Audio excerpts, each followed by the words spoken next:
ये खबर KR मंगलम university द्वारा प्रस्तुत की गई है।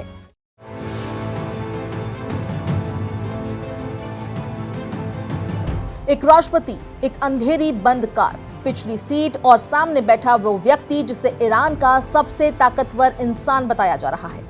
लेकिन कहानी में सबसे बड़ा सवाल ये है कि क्या ये मुलाकात राष्ट्रपति मसूद पेजेश्कियान और ईरान के नए सुप्रीम लीडर मुज्तबा खामनेई की हुई थी? क्योंकि ना वो एक दूसरे का चेहरा देख सकते थे, ना हाथ मिला सकते थे, बस आवाज सुन सकते थे। और जब ये सब खत्म हुआ, कुछ ही मिनटों बाद पेजेश्कियान अपने ऑफिस लौटे और कथित तौर पर अपने स्टाफ से एक सवाल उन्होंने पूछा। क्या सच में वही थे? क्योंकि उन्हें पीछे मुड़कर चेहरा देखने की भी इजाजत नहीं थी।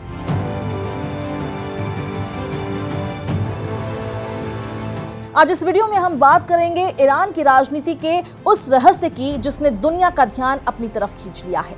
एक ऐसी मुलाकात की चर्चा हो रही है जो अगर रिपोर्ट सही है तो ईरान की सत्ता व्यवस्था को समझने के लिए बेहद अहम हो सकती है।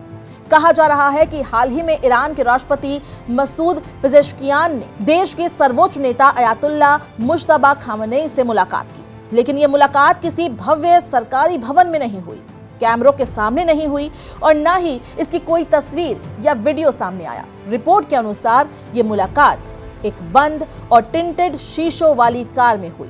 लेकिन सवाल है, आखिर ईरान के राष्ट्रपति को अपने ही देश के सबसे बड़े नेता से मिलने के लिए इतनी गोपनीयता की जरूरत क्यों पड़ी?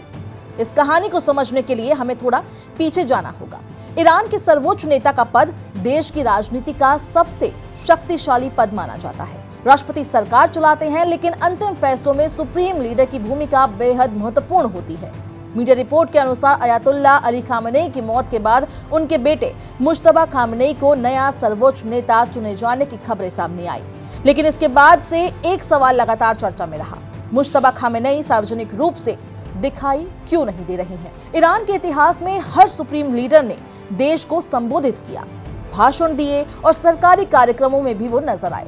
लेकिन मुज्तबा खामनेई को लेकर सार्वजनिक मौजूदगी काफी सीमित रही और यही वजह है कि अंतर्राष्ट्रीय मीडिया में उनकी स्थिति को लेकर कई तरह की चर्चाएं शुरू हुई। इसलिए जाहिर है अफवाहों का बाजार गर्म हो गया। 3 हफ्ते पहले डोनाल्ड ट्रंप ने कहा था कि मुज्तबा खामनेई के असल में मरने की संभावना 90% है। ये कोई छोटी संख्या नहीं है। वहीं दूसरी ओर इजराइल के प्रधानमंत्री का कहना है कि वो जिंदा है। ईरान के विदेश मंत्री अब्बास अरागची ने कथित तौर पर कहा कि उन्होंने भी मुज्तबा खामनेई को नहीं देखा है। यानी एक तरफ सरकार ये संदेश देना चाहती है कि सब कुछ सामान्य है, वहीं दूसरी तरफ सार्वजनिक जानकारी की कमी ने सवाल बढ़ा दिए हैं। वहीं राष्ट्रपति पेजेश्कियान ने सार्वजनिक रूप से कहा था कि उनकी सुप्रीम लीडर के साथ लंबी बातचीत हुई थी। उन्होंने मुलाकात को सकारात्मक और भरोसे वाली बातचीत बताया था।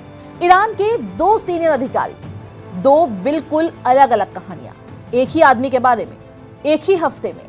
अब मुख्य कहानी पर आते हैं। जो रिपोर्ट सामने आई है उसके मुताबिक राष्ट्रपति मसूद पेजेश्कियान को तेहरान में एक ऐसी जगह ले जाया गया जिसकी जानकारी सार्वजनिक नहीं थी। वहां उन्हें एक अलग वाहन में बिठाया गया जहां कथित तौर पर मुज्तबा खामनेई मौजूद थे। दावे के अनुसार मुलाकात बेहद कम समय के लिए हुई।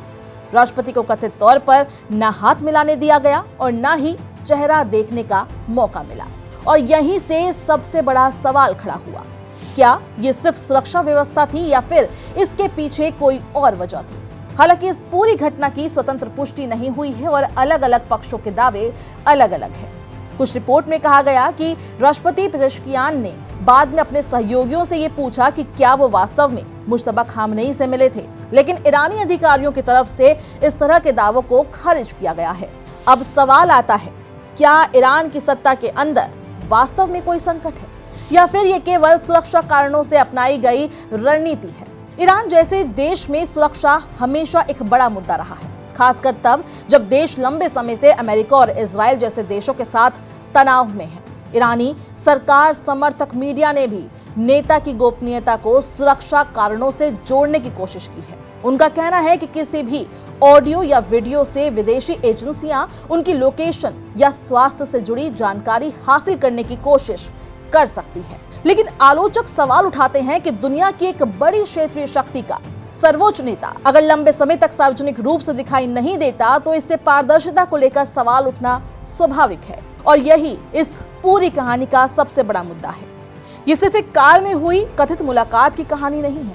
अब ईरान में एक ऐसे सुप्रीम लीडर हैं जिन्हें किसी ने भी नहीं देखा है। एक ऐसे राष्ट्रपति हैं जिन्हें पक्का नहीं पता कि वे कभी उनसे मिले भी हैं या नहीं। एक ऐसे विदेश मंत्री हैं जो 24 घंटे के अंदर ही अपने राष्ट्रपति की बात का खंडन कर देते हैं और सरकारी मीडिया पहले से ही ये बता रही है कि चुप्पी क्यों बनाए रखना जरूरी है।